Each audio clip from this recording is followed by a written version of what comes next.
Welcome back to another episode of the podcast.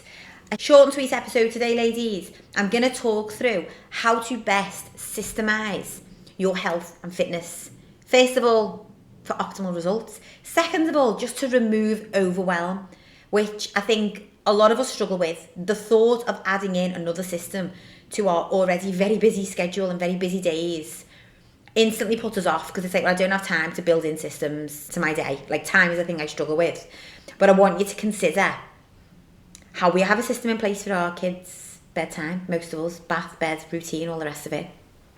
Probably have a system in place for when you get your food shop, and we have a system in place for anything and everything else. Like this whole subject today, this whole podcast subject has come off the back of a talk that I delivered in like a corporate space a couple of weeks ago, and the theme was thriving in the workplace. And one of the reframes that I offered to everybody listening was this. It was like, you guys all have systems for everything you deliver in business. Everything inside of your corporation runs against the system.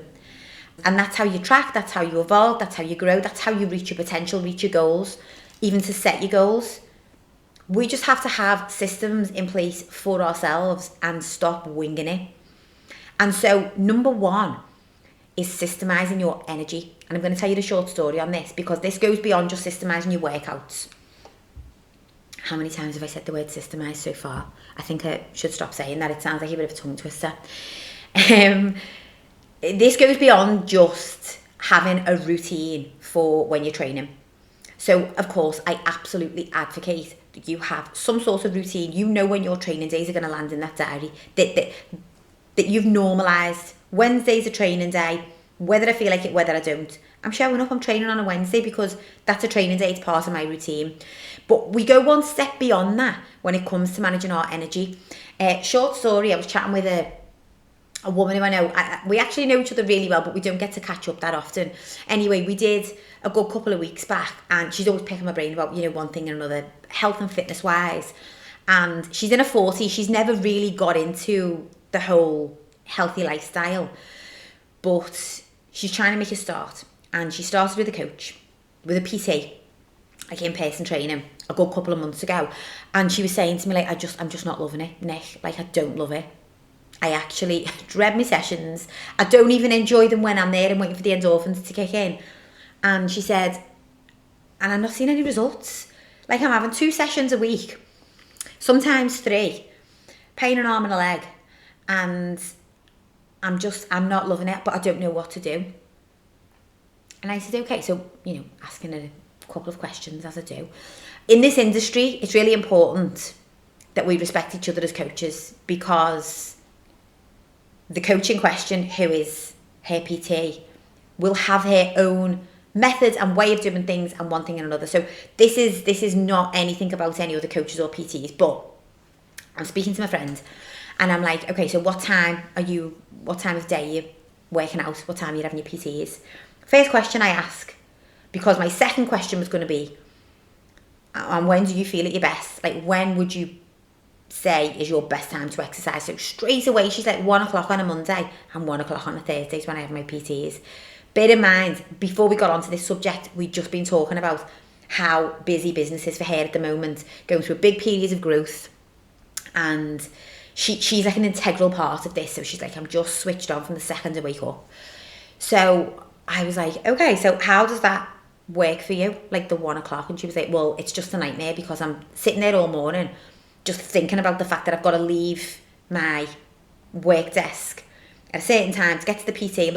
And I was like, so instantly, like just instantly shift the time that you train. Would you prefer to train first thing in the morning? And she's like, well, that would be ideal.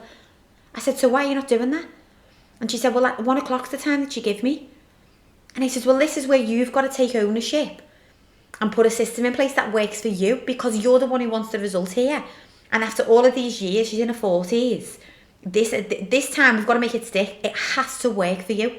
And so, like, all of these penny drop moments. So I'm talking to her also about how to create these little systems and routines. The most simple system. Very, very simple, ladies. This is fitness related. So I said, what else are you struggling with? One thing and another. And again, this is like, she's a friend. And this was not a pitch, like come and work with me or any of that.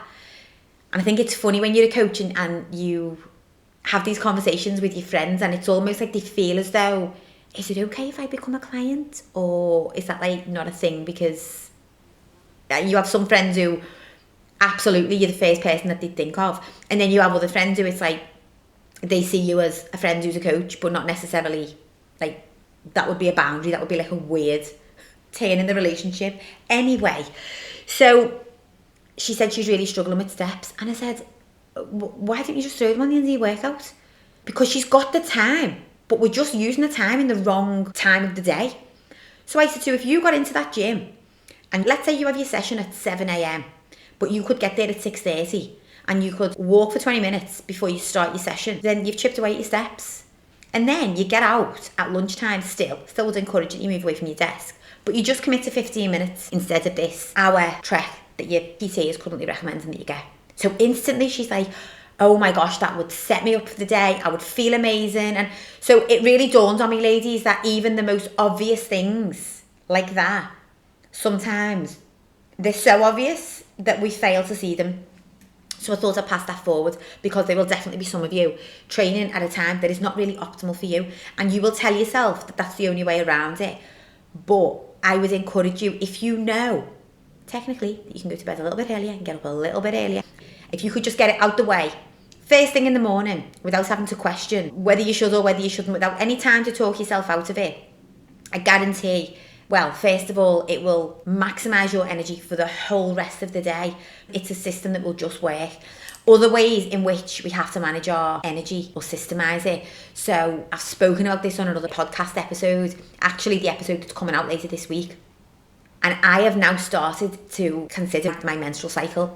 So that week of the month, when I know I'm during my period, I am just so much more diligent with my time and energy. So if someone asks me to a social occasion, or, you know, even if I've got to like show up on camera, or just anything that I can possibly say no to and put somewhere else in the diary, I will. Like, I'm looking at my menstrual cycle in my diary nowadays, because I know I've got to better manage my energy on those weeks. Like, I just know I can't overstretch myself. And so I would highly recommend this one, like highly. And it's not that you're being unsociable by saying no to the social occasion or any of the other stuff. It's just taking control of where you know your energy is going to be best served. And if we know that we've got to rest at certain times in the month, then actually earmark those days. Stop saying yes to things when you mean no, because we know that it's going to stress us out when it comes round to the occasion and we're dreading going, and we're now like, oh, I'm due on my period and I just don't want to be here, and I don't want to go there, and I don't want to do this thing. You need to think ahead of time and know those boundaries that you need to set for yourself, is what I would say. So systemising your energy, super important. Same thing during your day. If you know during the day, work-wise, you always hit a lull at a certain time, let's say it's 3 o'clock, that classic 3 o'clock, then we want to try to put a system in place that gets ahead of that. So it might be at 2:30, if you have control of your diary, or you have some level of ownership as to when you can take a bit of a break. 2:30 p.m, you're going to give yourself 10 minutes to break from the desk and go and get some fresh air and take a good drink of water, not a sip of water. A sip is not going to cut it, ladies. Whenever you feel, or whenever you stop to take a drink, I want you to take a good drink of water. And you want to keep on top of that energy debt that you keep finding yourself in, because that's what's happening. You think about it like credit versus debit. We're just getting ourselves in debt come 3 o'clock. So we're trying to keep on top of that and find ways to give ourselves that energy boost. So that's just a couple of examples, but thinking about it from an overall energy perspective is super important. You know, it's the same maybe when it gets into your weekends, or like I'm really big on, with the women that I work with, creating boundaries in all areas of life, not just social occasions and one thing and another.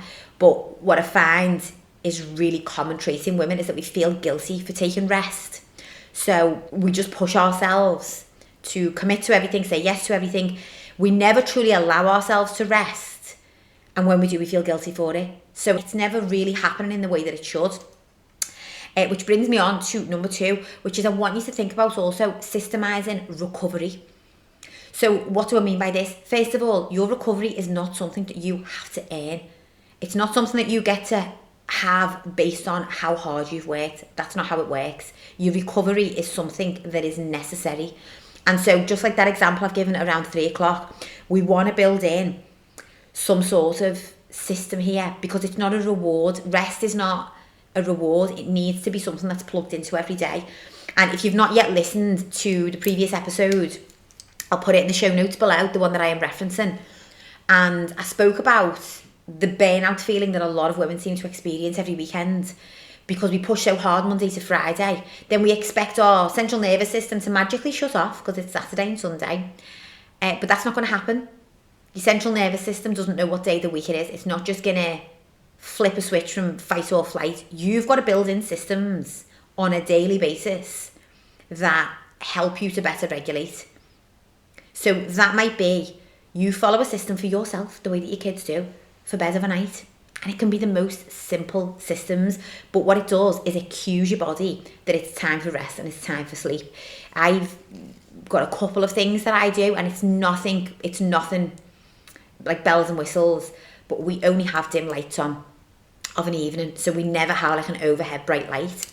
So this is to do with circadian rhythm, and just the way that the whole light on certain parts of your eye can indicate that it's time for rest. And I won't get into the science behind it, but for me, it's a ritual. And actually it brings on, you'll know this, you'll know if you've ever walked into like a dimly lit room, it instantly just feels a little bit calmer, doesn't it? Like it's just a sense of calm. And again, a sense of calm for you, like lighting a candle or something very simple like putting on a certain balm, or getting changed in your pyjamas, or whatever it might be. I some nights get in my PJs at 7 p.m. with the kids, so that is not part of my wind down routine. But one thing that I know really helps me to wind down of a night, and so to get this better rest and recovery, is just reading a couple of pages of a book before sleep. So even if we've been watching something on the TV, I will still then read, even if it's just 2 pages and my eyes are shutting, because it almost just flicks a switch from, and it's true, like reading stimulates a different part of the brain, allows the part that's being focused watching the TV and one thing and another to shut down. I have found for me that really helps. And I've also recently started, well, I say recently, I think it was a while ago, maybe March time, journaling, trying to get into the routine of journaling. I don't do it every night, hands up. I've not nailed complete immaculate consistency yet. But again, just doing that little bit of a brain dump and rationalising some of how I've been thinking, and maybe mapping out a little bit of what I've got to do tomorrow. It's so simple and it's so mad, but it really helps me to just unwind. So whatever it is that you know that you've got to do for yourself to better regulate and block in these periods of recovery throughout the day, you've got to do it. And if you're somebody who is attached to a screen all day, spends a lot of time on your mobile phone, whatever it is, it's also giving yourself periods free from that. Super important, because that's mental, emotional, central nervous system rest and recovery, and it's so important for your results. So please don't underestimate and think, well, this doesn't really align with my fat loss goal or my health or my body transformation. It absolutely does. And one of the reasons why you might be finding it harder to get to that goal is because we're not considering these little nuances that aren't really the little things, but we have just never thought about it in this way. So screen breaks, you get back from work, and my hubby is honestly, he's so bad for this. Like, you'll get in from work, obviously, hugs to the kids, one thing and another, and then he will instantly be on his phone because he's replying to messages that he's received throughout the day that he didn't have a chance to get back to and he's now got to catch up on. And I'm like, I get it, and I know how busy business is, but you've got to give yourself a moment when you get in where, and I've actually heard, I think it was Mel Robbins speaking on this, and she was saying that they have an area in the house where they just put their mobile phones when they get in from work, and they stay there for an hour. And because that is a classic example of a system. You have just a space where you put your mobile phone. So whatever it is that is going to work for you, but I strongly encourage Systemise recovery. Number 3, the one everybody will want to know about. Systemise your nutrition around your life. So not a meal plan, not a set meal plan, but a system that works for your life, ladies. I've actually shared on social media recently a couple of, this happens every so often, and I think it prompts like a domino effect. A couple of previous clients have sent me messages to say, Nick, I'm just letting you know that I'm still here in the background in the work that we done all of those years ago, or last year, or whenever it was, and I'm still living the lifestyle and I'm still doing all of the things. And it's because these clients who I now no longer work with, who are still absolutely thriving, which is just what a buzz. It's because we created systems in the time that we spent working together. It wasn't me aimlessly telling them exactly what to do. And as soon as I'm removed from the equation, they crumble. No way. That is not coaching. That is following a plan. But coaching is, I'm going to enable you to make great decisions. I'm going to help you to build better systems so that it flows, so that when we're no longer working together, it's just part of how you live. And it's an expectation, whether that's an expectation inside of the family or an expectation you have for yourself. It's a lifestyle. I know that word is very overused, but that is exactly what it is. And if you are listening to this thinking, that just sounds so impossible for me, and I've tried it before, well, you haven't tried it. Or you haven't tried it the way that we do it, I would say. And that's okay. That's listen, as with everything, we're going to go through periods of trial and error. Maybe you've done things in the past that have really worked, and once again, you've revisited that, and that no longer works for you for where you are currently now in life. But having a plan that caters for your lifestyle when it comes to nutrition is mission critical for everything, because the food that we put into our bodies, not only does it determine our body fat percentage, the one number that most women are super keen to focus on, but it impacts our mood, it impacts our energy levels, it impacts our performance, it impacts our menstrual cycle symptoms, it impacts our temperament, the quality of our sleep, the way that we speak to ourselves, the energy that we have to show up. Food it's a messenger, and it can work in our favour or it can work against us. There's a fly in this room. If you're watching on YouTube, it's just flew in front of the camera. How very rude. But you might also be able to hear it, so I'm sorry if that's annoying, because it's actually really annoying me at the moment.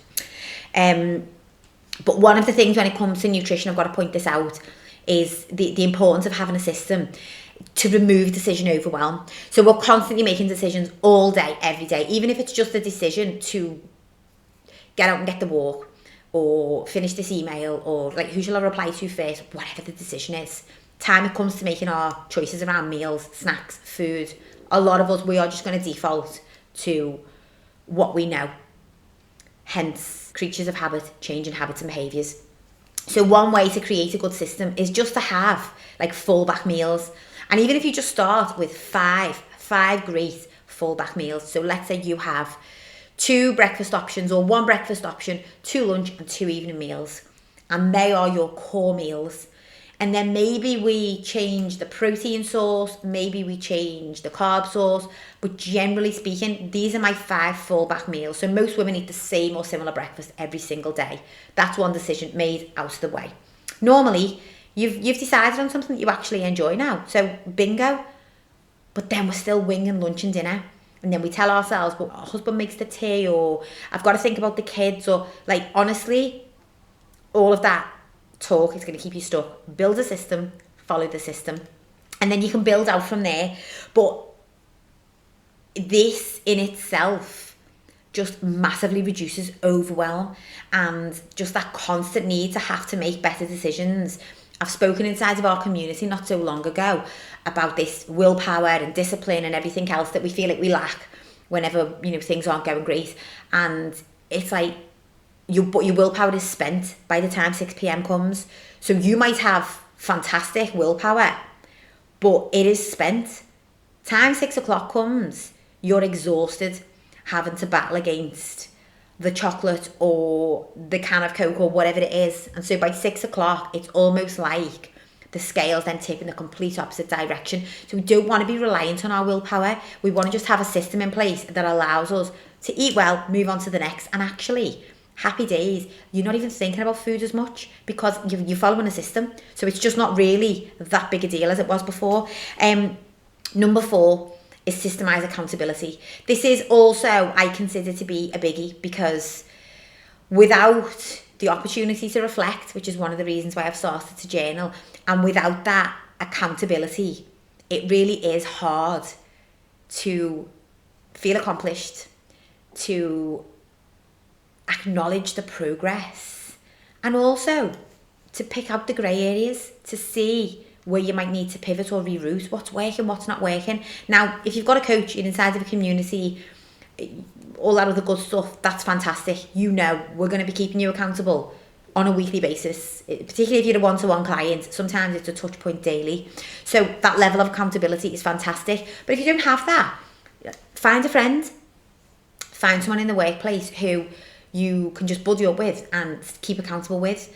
You can send a voice note to yourself if you need to, and then at the end of each week or at the end of every couple of weeks, you just listen to them back and you start to notice patterns and rhythms. And because systemising your accountability enables you to, again, reflect, which is so important. Like, reflect on the thing. We're not striving for perfection, but we have got to reflect on the things that are going really well because we want to do more of that. And then some of the things that are not going so well, we just reflect, and we don't beat ourselves up. It's not about that. It's about, why does that keep tripping me up?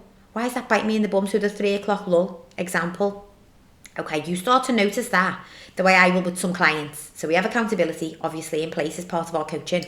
And if I notice a trend or a pattern, like classic, very broad stream, classic example, Saturday. Week's going great, Saturday bit me on the arse. Everything went out the window, ate more than I wanted to, drank more than I wanted to, da-da-da-da.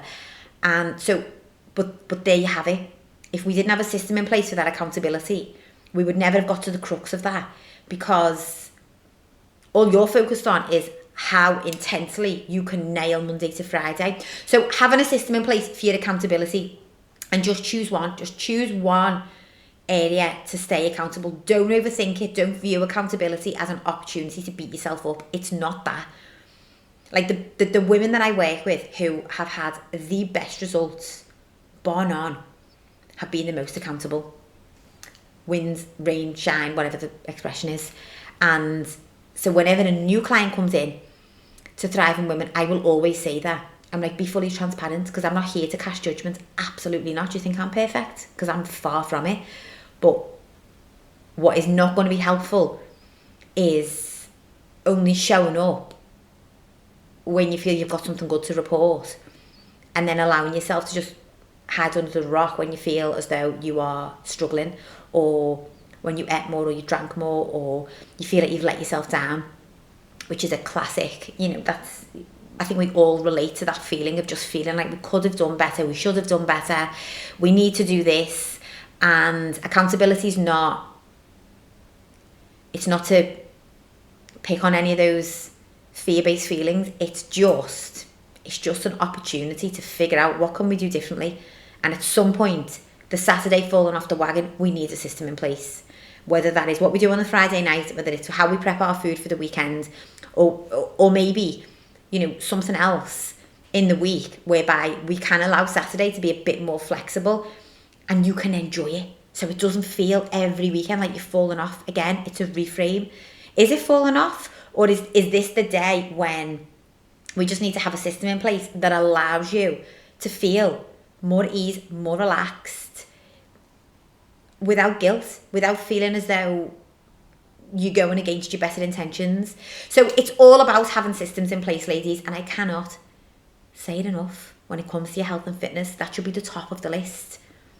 But for so many women, it continues to be an afterthought. It feels like a luxury. It feels like sometimes I can have it, sometimes I can't.